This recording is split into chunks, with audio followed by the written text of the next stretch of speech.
हर हर महादेव।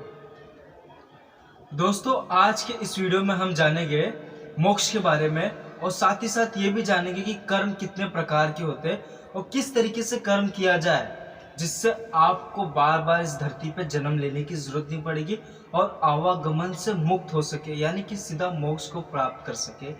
ठीक है, इसको समझते हैं। हम धरती पर बार बार जन्म क्यों लेते हैं? इसका सबसे महत्वपूर्ण कारण ये है कि हमारी कामना है, हमारी इच्छा है। हमारी इच्छा ही है जो हमें बार बार धरती पर जन्म लेने पर विवश कर देता है, मजबूर कर देता है। इसी कारण से हम बार बार इस धरती पर जन्म लेते हैं और हमारे जीवन का उद्देश्य क्या होता है कि मोक्ष को प्राप्त करना। मोक्ष को तभी प्राप्त कर पाओगे जब आपकी सारी कामनाएं, सारी इच्छाएं से आप जब मुक्त होते हो। ये इच्छाओं से मुक्ति ही मोक्ष है। तो दोस्तों, कर्म 3 प्रकार के बताए गए हमारे शास्त्र में। सबसे पहला कर्म है क्रियमान कर्म। क्रियमान कर्म वो कर्म है जो आप लोग इस समय आपके हाथ में होता। इस समय जो भी आप कर्म कर रहे हो ये आपका क्रियमान कर्म है।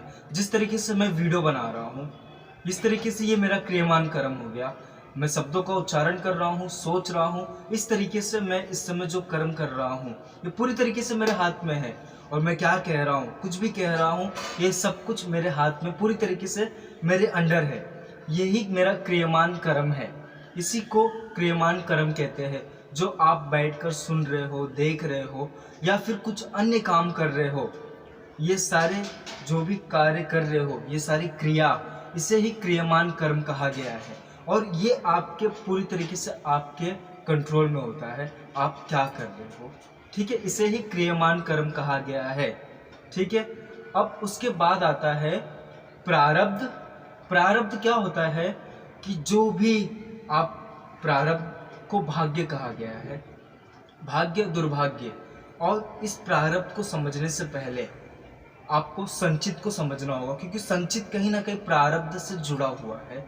तो संचित कर्म को भी समझने के बाद ही आप प्रारब्ध को समझ सकते हो। ठीक है, तो सबसे पहले हम संचित को समझते हैं। ठीक है, संचित कर्म वो कर्म होते हैं जो आपने कई जन्मों में किए हुए कर्म होते हैं, जिनका समय नहीं आया है, जिनका समय नहीं आया और वो अपने समय की प्रतीक्षा कर रहे हैं। जब उनका समय आएगा तो ऐसे हालात बनेंगे कि वो कर्म आपके सामने आ जाएंगे और आपको वो कर्म को भोगना पड़ेगा।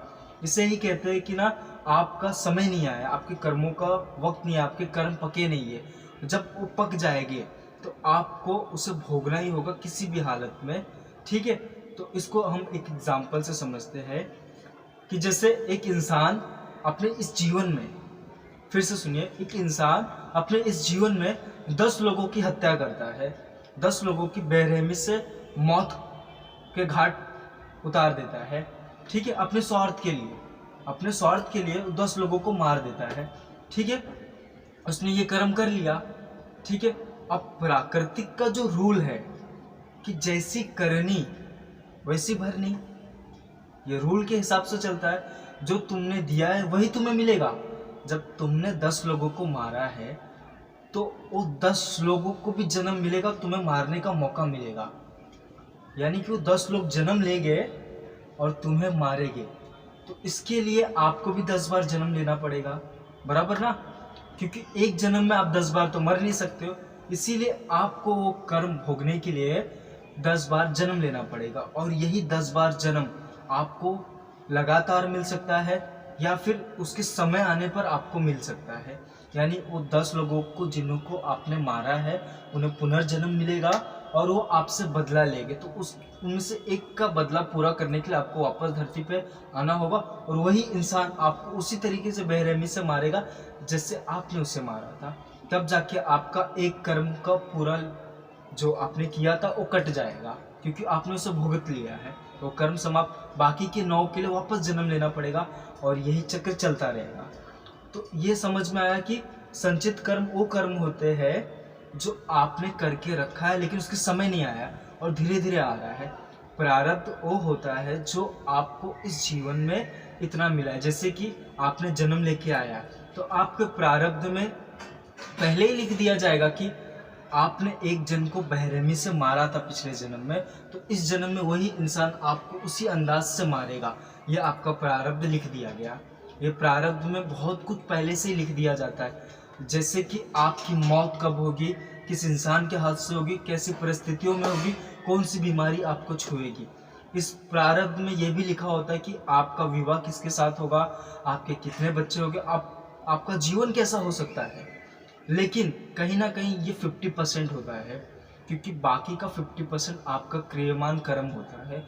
यानी क्रियमान कर्म यानी जो आप कर रहे हो इस समय, और जो आपका प्रारब्ध मैंने जो बताया, ये दोनों एक दूसरे से जुड़े होते हैं। अगर आपका क्रियमान कर्म इतना मजबूत हो जाए, इतना स्ट्रांग हो जाए, तो आपका प्रारब्ध को थोड़ा बहुत तक मॉडिफाई कर सकता है, बदल सकता है, लेकिन पूरी तरीके से आपको बदल नहीं सकता, आपके भाग्य को नहीं बदल सकता। तो यही सत्य है। ठीक, इसको आप समझ में आ रहा है आपको कि मैं क्या कहना चाहता हूँ? तो आप अभी समझते एक बार, क्रियमान कर्म वो कर्म है जो आपके पूरी तरीके से हाथ में होता है। संचित कर्म वो होते हैं जो आपने पिछले कई जन्मों में करके रखा है और उसके समय नहीं आए हैं। उसमें से आपने प्रारब्ध के रूप में सिर्फ एक ही कर्म लेकर आए हो कि इस जन्म में वो इंसान मुझे मारेगा, लेकिन उसके बाद फिर आपका प्रारब्ध होगा, क्योंकि 9 कर्मों को आपको वापस भोगना है, 9 लोगों से मरना आपका अभी बाकी है। तो उसमें से आपका 9 जन्म के जो जन्म होगा वो संचित में इकट्ठा ही रहेगा। लेकिन अगर आप क्रियमान कर्म कर रहे हो इस समय, इस जन्म में आपको एक जन से मरना लिखा ही है, बराबर, और आप उसी जन्म में अगर आप 2-4 लोगों को और मार देते हो, तो यही चीज़ वापस संचित कर्म में जाकर इकट्ठा हो जाएगा, और जिससे ये चक्र बहुत भारी पड़ जाएगा आपके ऊपर, और ये चलता रहेगा और आपको बार बार इस धरती पे जन्म लेना पड़ सकता है। इसी के कारण आप लोग इस धरती पर बार बार जन्म लेते हो और अपने ही संचित कर्म के बोझ तले दबे रहते हो। इसे पूरा कर ही नहीं पाते हो। कैसे करें इस संचित कर्म को पूरी तरीके से खाली कर दे, जिससे जब कोई कर्म रहेगी नहीं तो ना ही जन्म लेना पड़ेगा और ना ही कर्मों को भोगना पड़ेगा, ना ही सुख दुख को भोगना पड़ेगा। जब आपके पूरी तरीके से संचित कर्म खत्म हो जाएंगे तो आप स्वतः मोक्ष के मार्ग पर पहुंच जाओगे। लेकिन क्या करें, अब ये सवाल उठता है। तो ऐसे कौन से कर्म करें जिससे पाप और पुण्य से बचा जाए?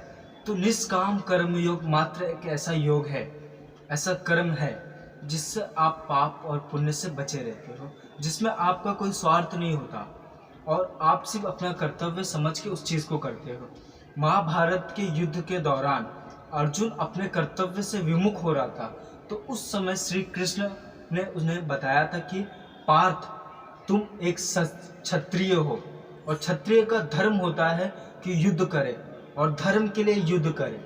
जब तुम अपने कर्तव्य के लिए लड़ोगे तो इससे तुम्हें पाप और पुण्य दोनों से वंचित रहोगे और मुक्त रहोगे, जिससे इस चीज़ का ना तुम्हें पाप लगेगा और ना ही तुम्हें पुण्य लगेगा, और इस तरीके से तुम मोक्ष को प्राप्त कर लोगे।